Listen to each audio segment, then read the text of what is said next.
Hi guys, so this is a very impromptu video. Normally I would actually write about something like that, but today I thought I will challenge myself and I'll actually record something on a video. What I wanted to talk today about is EMF. It's something I've been hammering on about for the last year. And for those of you who haven't heard my contents before, EMF is basically electromagnetic radiation. So that electromagnetic pollution is produced by all of the gadgets that we are surrounded by, whether it's our phones and laptops and Wi-Fi's, boosters, wirings on the walls, baby monitors, you name it.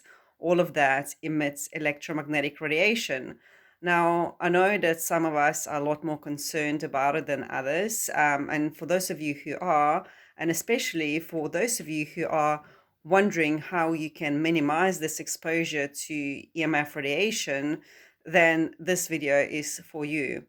So often when I speak to my clients and even just for people with people I meet, they ask me, well, which protection do we use? How much of it we need in our households and where do we get it?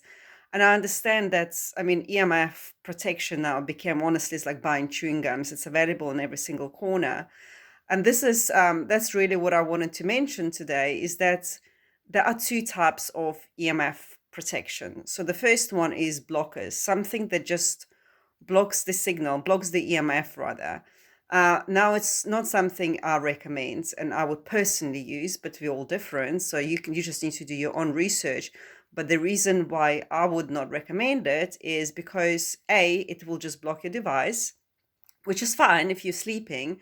But nowadays, especially us business people, we work around the clock. And when your device don't work, it's kind of frustrating. Okay. I mean, I just think about the times when my Wi-Fi isn't as fast as I'm used to it. And when I click on that button and the page just gets stuck in that little circle mode, how frustrating it can be. So, and few people I spoke to, it's kind of like bulbs went in their head saying, wow, well, that explains why our connection to internet has been so poorly. So that's reason number one. And the second reason also, and that's probably even more important, I would not recommend it, is that when you put something, for example, on your phone, something that blocks that connection that blocks the EMF rather, your phone would actually try to connect to all of this Wi-Fi and all of the other, modems a lot harder.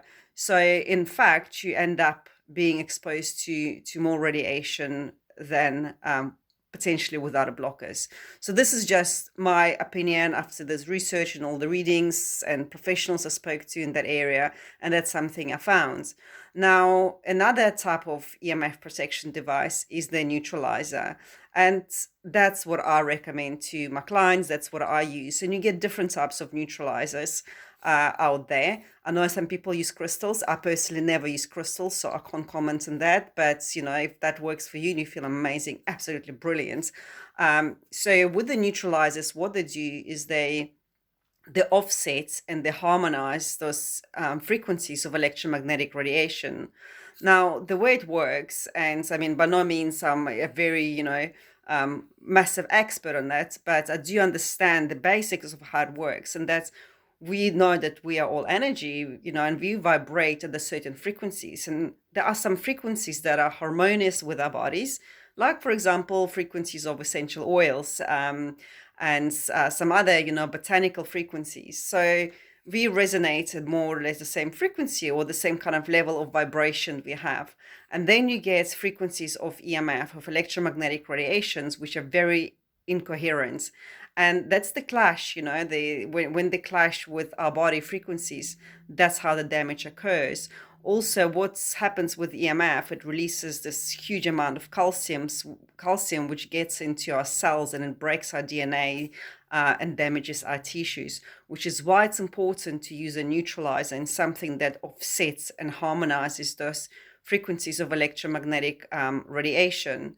So that's why, if you are looking for something that you want to use in your household, then I do recommend check out some neutralizers.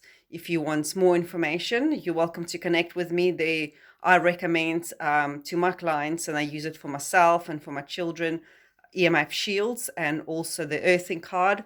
And this is the earthing card. I normally have it on me. all the time, or wherever I work, and it's also protects me from EMF radiation within a 3 meter radius.